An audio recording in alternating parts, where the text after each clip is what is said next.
Andrew from SACS, and welcome to video number 4 in the 8 video sequence that we're providing on psychosocial risk. This one is about resilience, which is a protective factor to ensure that people become less damaged by the experiences that they experience at work. So let's start with the definition. And this definition is from Clonin in 1996, very famous definition and generally accepted in psychology. The general capacity for flexible and resourceful adaptation to external and internal stressors.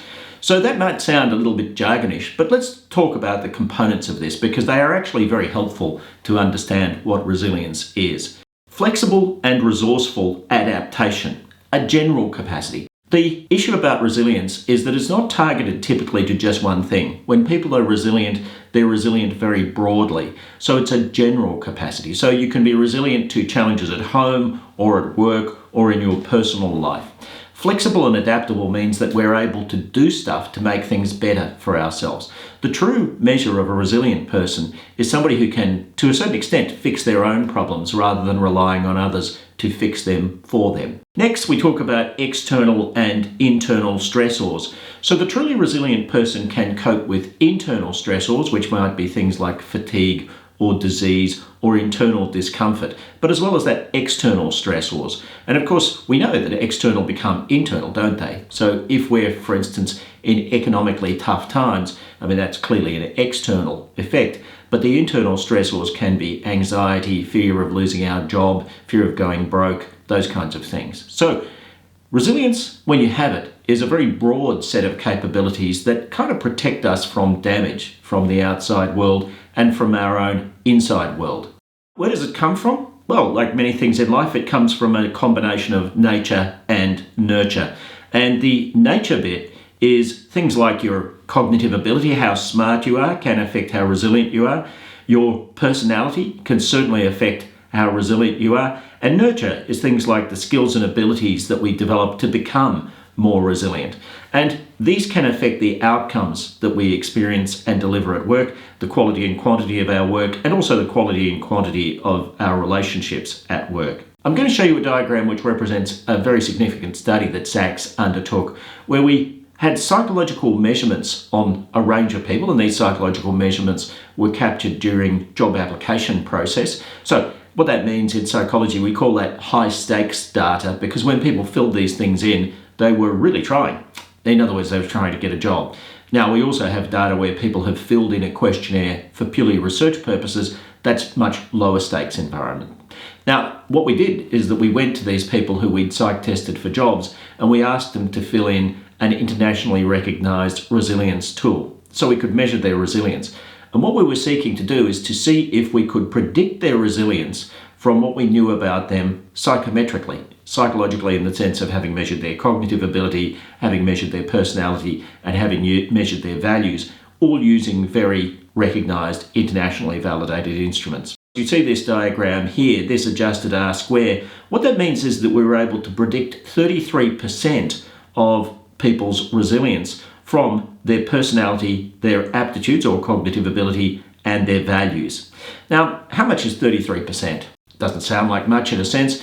Well, it may interest you to know that the average reference check is about 7% accurate. The absolutely best interviews ever constructed have been accurate to the tune of 25%, and most interviews are accurate somewhere around 10 to 15% better than chance. So in fact, 33% is an enormously high figure from a predictiveness point of view.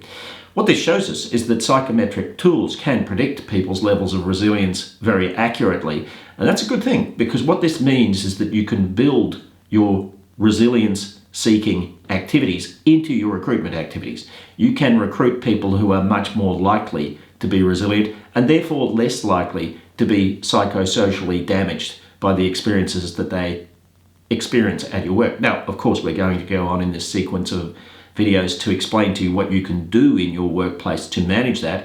And in this video, we're going to tell you some tools to increase the levels of resilience of your employees. But recruitment is a good place to start. But let's look at what we found in this study. We found that personality was a very big determinant of people's levels of resilience.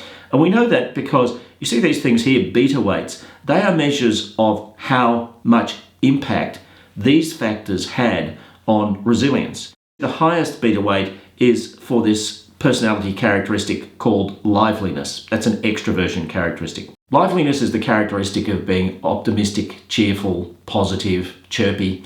And people who are like this, not just we have found this, but it's been discovered around the world, those sorts of people, optimistic people, are much more likely to be resilient than people who are gloomy, cynical, and pessimistic. They're also a lot more fun to have around. The next one might look a little bit paradoxical because you see that there's a negative beta weight for fairness.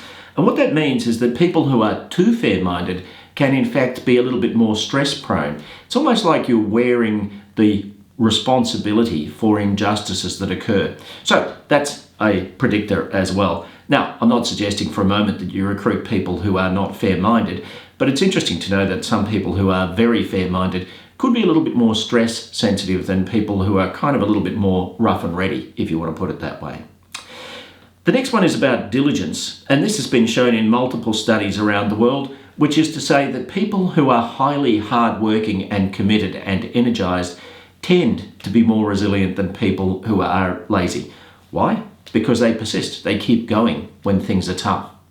The next one is about being emotionally stable or emotionally unstable, and what it's showing is that people who are low in sentimentality are much more likely to be resilient. And what that's saying is that people who are low in sentimentality, in other words, they're not too emotionally sensitive to other people's pain or sorrow. In other words, people sometimes soak up the emotions of other people, their fear, their anger, their sorrow, to the point where it makes them less resilient. It's kind of what we call ego independence. When people have the ability to maintain their well-being themselves, that's what's being measured here. The next one is about patience. And what that's showing, patience in this case means I don't get angry very quickly. And people who are less naturally angry tend to be more resilient. We also see that numerical reasoning is a predictor of resilience, which is to say people who are smarter, and in this case we're picking out numerical reasoning, but there is research around the world that says that people who have higher levels of cognitive ability tend to be more resilient, at least partly because smarter people have the capacity to self-regulate their emotions better. That's a study finding which has been found across the world. Then some values. Hedonism. People who are highly hedonistic and want to have fun tend to be less resilient, and also people who are power seekers tend to be less resilient. And I guess one of the things that might be going on with the hedonism thing, I want to have enjoyable times, is if I don't, maybe I don't cope so well. And people who are high power seekers can be less resilient because, of course, if they don't get that power, they can become frustrated quite quickly. So you can measure resilience on the way in and recruit to have a more resilient workforce. Now, in terms of how you lead people once they're in the organisation, one of the most powerful things that I would suggest is the crucial role of focus. And you see the quote there, the secret of life is what you focus on. That's actually a quote from me. I invented that one. The secret of life is what you focus on. And what I was trying to say is that people who are psychologically healthy typically have a tendency to focus on things that will help them. People who are psychologically unhealthy tend to focus on things which can damage them, things which are negative, things which are depressing, things which are anxiety producing. And the technique called cognitive behavioral therapy relies very heavily on identifying the triggers of those negative prompts and in effect heading them off or redirecting them so that you don't get damaged. So focusing on optimism and positivity rather than pessimism and negativity. Optimism is not necessarily about the don't worry, be happy perspective. It's more about self-efficacy. I'm talking about the sort of optimism that says, I know we can cope, we can get through this. Together, we will make this successful. That kind of optimism can be very powerful, and leaders really should provide that. Other elements of the focus question, a focus on solutions rather than emotions. If something goes wrong, you have two choices. You can tell each other how it feels, or you can sit down and come up with a solution. If you do the latter, come up with a solution, people are likely to be more resilient. A focus on the future. One of the things that we know is that when people focus on the future, it tends to turn on the learning parts of the brain and makes them more adaptable. If you focus on the past, gee, I wish things were like they used to be, that tends to cause the amygdala to turn on, and the emotions of the amygdala are anger, fear, and depression, which fuel the fight, flight, and freeze response. Finally, a focus on what you can control and consciously ignoring what you can't control. This is a really useful technique in workplaces. The economy is tough? Forget it. Let's focus on what we can do on a day-to-day basis to make our customers happy. We got tight legislation? Okay, let's focus on what we can do to get everybody to understand that legislation so there's not so much grief in achieving that compliance. A focus on anything that causes us to believe that we have a control of our own future. And in the counselling literature, this is called the locus of control. Now you see in the diagram, there's two stars, one within the person and one outside the person. The person with the control within them has an internal locus of control. The person with control outside them has an external locus of control. People with an external locus of control are much more likely to be psychosocially damaged than people with an internal locus of control, because the people with internal locus of control tend to be more resilient. I believe I have agency, as they call it in the counselling circles. Agency means I can do something about my life. If I believe I don't have agency, then I'm far more likely to be psychosocially damaged. Levels of positive emotion. Barbara Fredrickson conceived this concept called the Broaden and Build theory.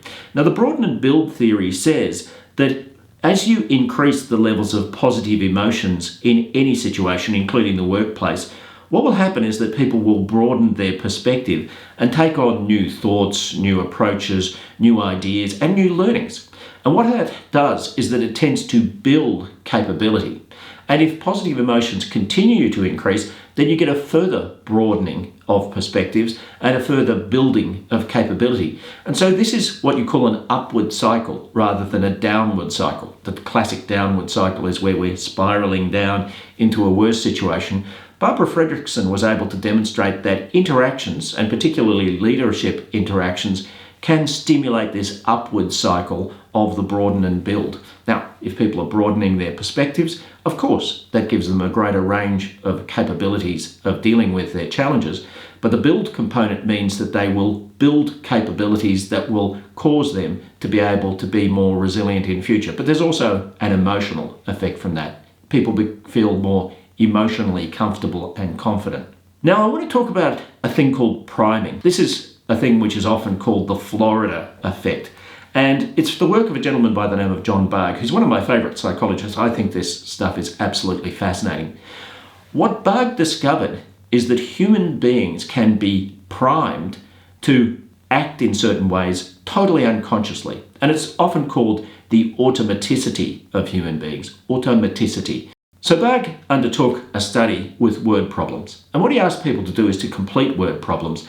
But he changed the words. Two groups. This group had a set of words. This group had a set of words. But in this group, the words implied age. So the words might have been bald. The words might have been forgetful. Interestingly, one of the words was Florida, because in the United States of America, what Florida is all about is where people go and buy condominiums to retire. So Florida has a kind of a subtle association with age. So what he did is that he got people to solve these word problems, and then he measured how quickly people walked away from that study. And the people who had, shall we say, the elderly words walked away from the study markedly and statistically significantly more slowly than the people who had the non-age primed words. People can be primed very effectively. Now, in social psychology studies across the world, people have been primed to be everything: angry, conservative, broad-minded. You can prime people very easily and very unconsciously. Let me give a note of caution about this. If we say to people, you must be damaged, like during the COVID experience, this happened a lot. Oh, you must be under a lot of stress. You must be depressed. You must be anxious due to COVID. What you're doing is you're priming people to be more like that. Now, I totally understand that people are doing this out of a sense of kindness, but in fact, what you may well be doing is to prime people to be psychosocially damaged. If you tell people that they're psychosocially damaged, then they may well be. Now, this has worked for plenty of shaman across the world, where they've put a curse on somebody and the person believes that they're cursed. And so they can even die from that. I mean, that's the most powerful form of priming that you can possibly have. I would encourage people, when staff are experiencing difficult situations, to do two things. Thing number one is to support them, obviously. Provide them with EAP support, provide them with kindness, provide them with what we call psychological first aid, which means that they feel safe and they feel cared for. But as well as that, prime them to be able to cope. Say to them, well, look, I think that we can cope with this. I know that we're going to get through this. Let me know if you need any help, but I have confidence in your ability to do this. Prime them for success rather than prime them for failure. I think that some organisations have accidentally damaged the psychosocial well-being of people by being, in effect, too sympathetic and creating a sense of damage where, in reality, maybe there was none. Now, the other thing I want to say about this is that if you look at the resilience research from across the world, you don't make people more resilient by taking their problems off them. You make them more resilient by causing them to understand that they can cope with their problems. And in the OH&S world, we often see people using terminology like, oh, we have damaged this employee. Well, if you own the employee's health, I think that's actually unethical. You've got to be very careful about that. I think that all of these things have to be couched in a partnership sense. We will do what we can to create a safe workplace. We're asking you to do what you can to make yourself ready for whatever stressors appear in the workplace. It's a bit like learning and development at work. Is it really good to just simply take a person's learning needs off them and pump into them the training that we think they need? No, everybody agrees it should be a partnership. I think well-being is like that as well. Certainly, research evidence suggests that they're more likely to be able to cope if we prime them to be able to cope. Now, the other thing that we can do, I quoted in an earlier video the fact that we have a balance of 6-1 to create a positive workplace. 6 good experiences for every bad experience on average. Of course, individuals vary as to whether they need 8 or 2 or whatever, but on average, it seems to be about 6-1. So one of the things that we can do to increase people's levels of well-being and their psychosocial resilience is to undertake what are called positive psychology activities. Things like reducing focus on the past and concentrating on the future, making plans about how to get there. That will also stimulate optimism. Gratitude exercises, such as the 3 blessings, very famous activity researched heavily by Martin Seligman. And what he did is that he encouraged people each day to write down 3 experiences that they were grateful for. And that's been shown that that can increase people's levels of well-being by as much as a combination of drugs and counselling, for instance, if they're depressed. Things like learned optimism exercises such as 3 anticipations. What am I looking forward to? Acts of generosity can be very powerful in increasing resilience. Why? Well, at least partly, acts of generosity get positive responses back from people, and that helps our ego.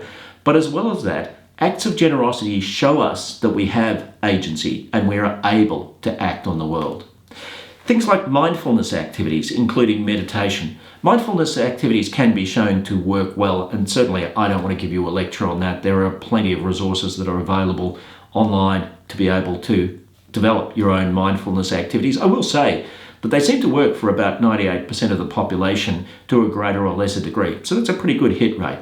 And finally, forming collaborative work groups to work together to create an ideal future. So we've got a problem or we've got an opportunity. Let's get together and make a plan about how to optimize that. So it's a sort of a form of leadership where we all get together and we solve this problem or we approach this opportunity. Very powerful stuff. The next video in the sequence is about engagement, and this is all about facilitative leadership to increase psychosocial well-being. Engagement is a positive mental state at a group level. Resilience is a positive mental state at the individual level. In the next video, we show you how to lead to increased levels of engagement, which will also cause people to be more resilient, but it protects people as well from psychosocial damage. Click on the link near this video to join us for the next in the sequence.